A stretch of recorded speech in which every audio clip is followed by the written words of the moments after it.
me take it for example, because what's popped up on the screen is we have the J-1 exchange visitor. And actually, that's a little bit of a tricky visa. I like to talk about it. There are so many different categories of J-1 exchange visitors.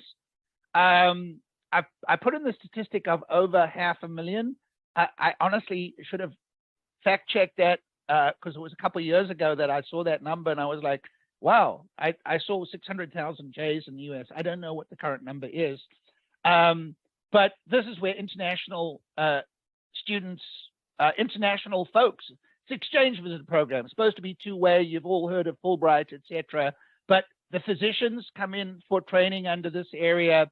The au pairs come in, large numbers of au pairs come in. These are, we all know what an au pair is. Teachers, trainees, researchers. So let's assume you're a company that does R&D and you're engaged in research. You can bring in an individual on a 5-year J-1 research scholar visa. Trust me, Addie, USC's got lots of them.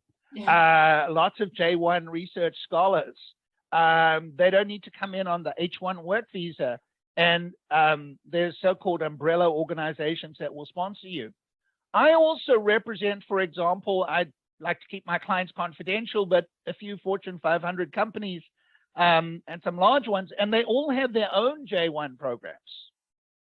And, we can bring in, and honestly, I'm not even involved in these. So HR handle them. They can bring in their various numerous categories, such as specialists, trainees. These can be for periods of up to 18 months. And the company itself, again, I'm repeating myself, is credited with being a J-1 sponsor through the United States Department of State. There's a link there in this, I assume, Eddie, you're going to send the PowerPoint out afterwards. There's a link that will take you to the website. It is quite a lengthy process to get accredited. It takes about a year, but then companies can actually bring in J-1 trainees if they meet all of the requirements. And the lovely thing about the J-1 is that the spouse can get unrestricted work authorization. So, when foreign nationals come over and the spouse cannot work, sometimes that's frustrating.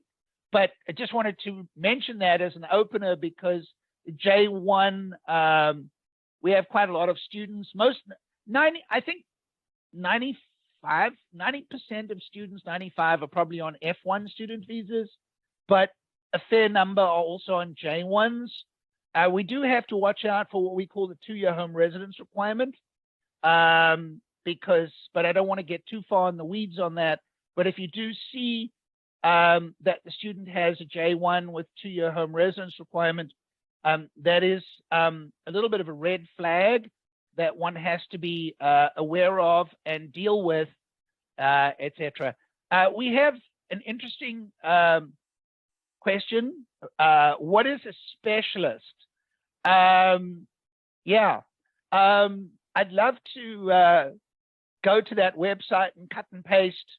I can't cite it off the top of my head, but I'm going to just generically say it is pretty much what it means is we want to bring somebody in for specialist training. It's not my favorite category, if I remember, because I think it's only authorized for about up to a year. My favorite category is research scholar because that's a 5-year category, but you really do have to be engaged in research. Whenever you're dealing with government agencies, you have to be what you claim to be. I'm not very comfortable with the square peg and the round hole thing where you try and fit it in and make it work. But I believe the specialist category is only limited to about a year. I tend to use the intern and trainee categories more. The specialist is presumably to bring in a more qualified candidate on a training program. And there are various umbrella organizations which will sponsor.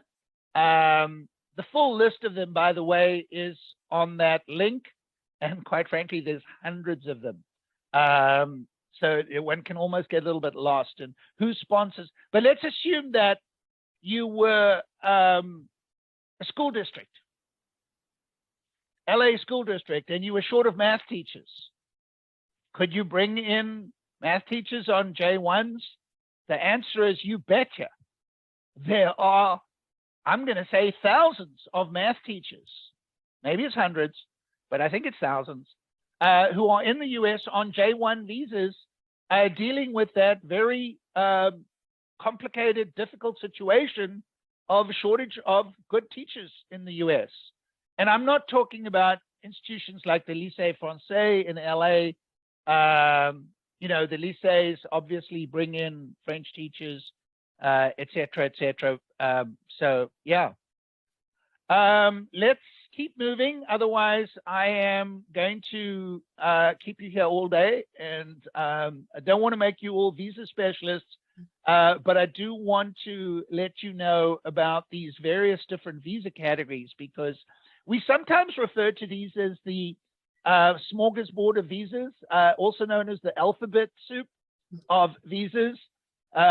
You know, I sometimes do this when I want to be funny. The A visas are for diplomats, B visas are for visitors, C visas are for transit, D visas are for crewmen, E visas are for investors, and I keep going, and I do it really fast and nobody actually catches it. But it goes all the way through to STU visa. The U visa is the victim of crime visa, STUV. You know, why is it I can't do my alphabet anymore? As I get older, I'm forgetting my ABCs. STUV. Yeah, there was a V visa that's expired. So the U visa is the current one, a victim of crime. And it's quite a popular one. So I don't do a lot of them, but yeah, if a foreign national is a victim of a serious crime, they could actually get a visa. But gosh, that's not something I'm recommending for employers. So the J1 visa I spoke about. Now, after completing the J1 visa, it's possible in certain instances to get academic training. And that too was for 18 months and can now be extended for up to 36 months for STEM J1s. So OPT and academic training have to be in the student's field of study. So, you know, if you're doing dentistry, no, you can't sort of cross over into marketing. Although perhaps if you were marketing dental equipment, maybe there would be a link.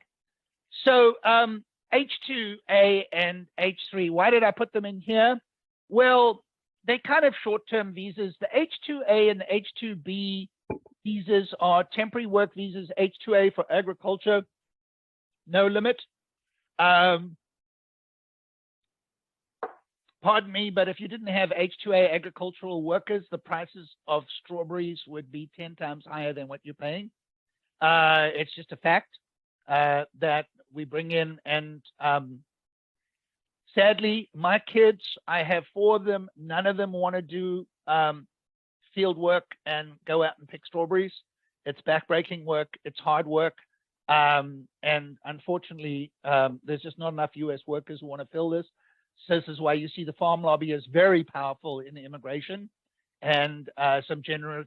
There's also an H2B temporary worker program that is managed through the US Department of Labor. We do file quite a lot of them. The truth is it's massively oversubscribed. They just can't get enough. So I have to warn employers that if you want to do H2B temporary workers, it's 50-50. It also has to be truly temporary, seasonal, peak load, or a one-time need. So this is, you can't bring in permanent workers on H2Bs. You have to follow the rules. H3 trainees, I do like the H3 program. Usually this is for bigger companies, but we've done it for moderately small companies. The government does want to see a structured training program, and productive work has to be incidental to the training function. So we can't really do what I'm going to call funny stuff or silly stuff. Don't do it. It's got to be a legitimate training program. And usually it's for bigger companies.